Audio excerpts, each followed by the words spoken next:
In OSU, the rank section is a great way for maps to get exposure to the broader player base. It kind of serves as a quality assurance of maps, as well as contributing to a player's performance points and rank score. But sometimes, there are maps that kind of go under the radar and become overshadowed by newer ranked maps. In this video, I want to highlight these maps and explore what might have caused these maps to get so little exposure. Like with my previous top 10 video, I want to set up some conditions just so that each map choice in this video makes sense. No maps ranked within the last 12 months. Naturally, newer maps will have fewer play counts, so I really want to highlight the maps that have been ranked for a while, yet remain unpopular. No SV maps, and no mapping styles that are too niche. I'm not going to exclude 10k maps entirely, but if a mapping style or a key count is already unpopular regardless, it would make this list kind of redundant. Now, before we get into the list, I do want to make a prediction. The higher key counts usually tend to be unpopular, but I feel like because there's so many 4k maps, we'll be seeing just as many of those here. Maybe, hopefully. So by the end of it, there may be an equal amount of 4k maps and 8k plus maps on this list. Anyway, this first map seems to be really positively received, with many favorites and an astounding user rating. There's only 500 scores set on this map, so a lot of players might not be aware of its existence.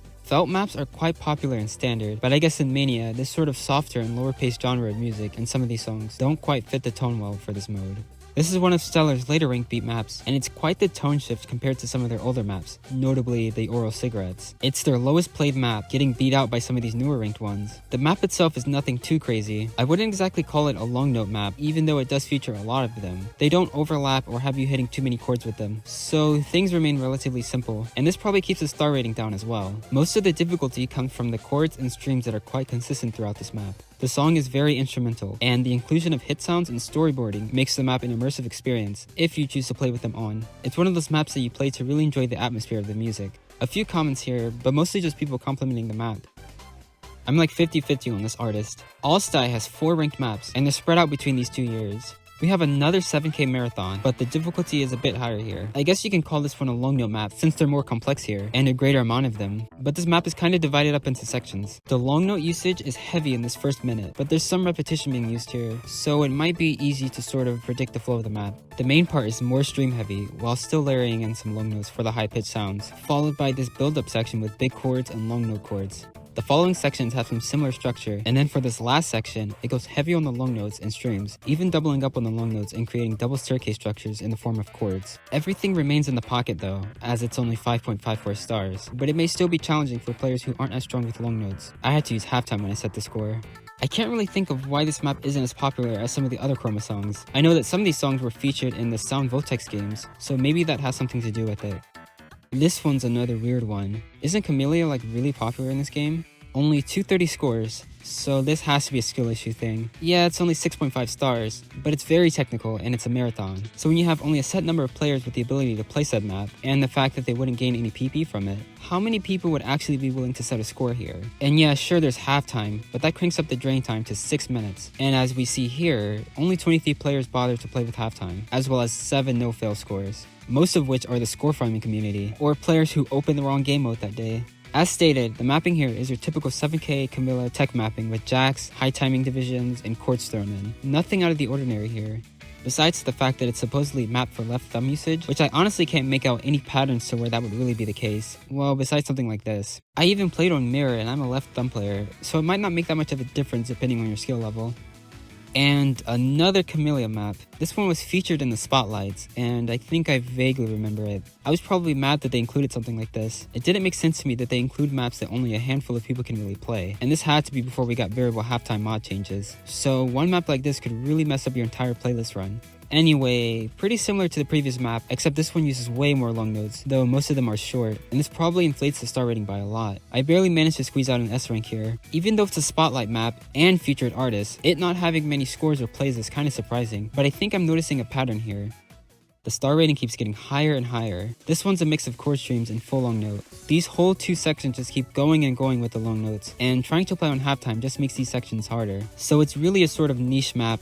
I don't have a score set on it, so I can't see how many played, but it seems to be anywhere between 200 and 300 scores. Kabbalah got restricted at some point, so if anyone knows why, leave a comment below. And here we have our first set with a 10k difficulty, which is really interesting if you think about the implications of that. This means that every other 10k map is more popular than the ones shown so far. Well, not exactly. Because 10k is still relatively new, a lot of the maps have been ranked within the last 12 months, so they wouldn't be able to appear on this list anyway. And there has been a flaw with them making this list, which I've kind of been hinting at, but I'll fully address that towards the end of this video. Anyway, Distant Relatives is another marathon map, and it's one of the few maps in 10k that people can actually gain PP from. I bet in the near future, as a player base of 10k increases their skill, this map will be seeing more scores set on it. Seeing as it's 8 minutes long, and we have another artist that might not be as popular for this mode, it could really deter some players. This map has SV through the entirety of it, but it's not unreadable. Just some speed up and slowdowns that match the music. Might be a little tricky for high scroll speed players. This song is sort of a drum and bass breakcore style, so the mapping remains relatively simple with some technical patterns thrown in, especially with the long note usage. With my current 10k abilities, I could probably get an S rank with halftime, but I'm really saving a lot of these maps for later. Die Sakura. I wonder if this is supposed to be a pun. Only 160 scores set on this one, with 3 halftime scores and 1 no-fail score. Really interesting. It's a 7k long note marathon, but I guess the star rating isn't high enough for more skilled players to want to try this one. The mapper themselves didn't even bother setting a score on it. This always rubs me the wrong way. If you're going through the effort of putting out a map like this, wouldn't you want to be one of the first players to set a score on it? It really makes you think. Only 5 S scores from the USA on this one. But yeah, other than that, there's really not much to say about this map.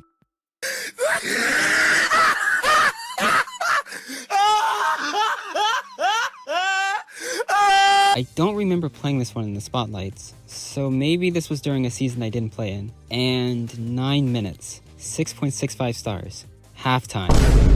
Because it's so long, it's got some chill parts in it, but the technical parts get really technical, and the mapper did not go easy at all. Nothing too crazy with the long notes, but like, what do you even call these types of patterns? They went in on the comments, and Golden Jumper has basically echoed some of the things I discovered when making this video. Notice how there's no 4K TV-sized anime maps in this list. My prediction about 4K maps appearing was clearly wrong, but at least we are starting to notice a pattern. And apparently, this is Golden Jumper's first and only ranked map set, which is honestly incredible. To take on something of this length and intensity as your first ranked map is probably something most players wouldn't recommend, and it seems like it took them all of 2021. So if this map could get some more exposure from this video, that would be amazing. It's already a spotlight map, but the fact that it's one of the lowest played and score set maps in the game is really unfortunate. I hope to see more ranked maps from them in the future, but maybe something more within my skill range. And this last map is Geno Ishi, the most rare and obscure map in Mania. Where is this even from? Fire Emblem? This is one of the easier maps from this list, still 4.5 stars, and heavy on the long notes, but if I can do it without halftime a year ago, then most of you should be alright. It seems like the BPM is low enough, as well as there being enough single notes to really balance out you making a lot of mistakes. When the ratio of circles to sliders is like this, you can really get away with just being perfect on the easier sections, maintaining 100% accuracy, and just tanking misses on all the difficult sections. This guy played with double time. Crazy. Richard Feder has been mapping since 2014, so it's interesting to see the consistency in their song choices and mapping styles over the years. I guess score farmers are really the only ones who would feel the need to play a map like this. Even the commons don't have much going on.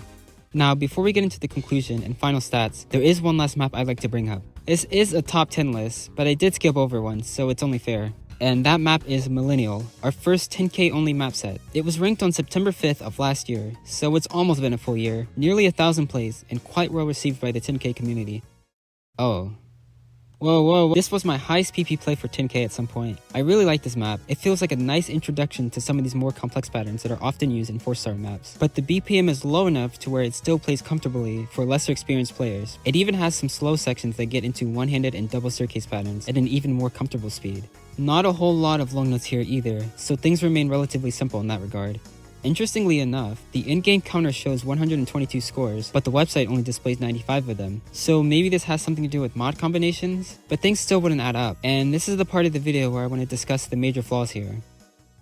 First, let's look at the final stats for each map. We'll sort them by number of scores in the client. We can immediately notice that the number of plays doesn't exactly correlate to the number of scores submitted on a map. So in a way, I could be missing out on some lesser popular maps that have thousands of plays, but only really 100 or 200 distinct scores from different players. Another thing is that marathons tend to get played less, for a number of reasons. With an average length of 5.5 minutes across these maps, all of them, besides Distant Relatives, only have one difficulty. Larger map sets with difficulties of variable key counts and levels allow players to play each of them, which adds more to the total play count and scores submitted of all difficulties. The length of the map can also play into this, as shorter maps in a way incentivize retrying the map a few times to get the perfect score you're going for.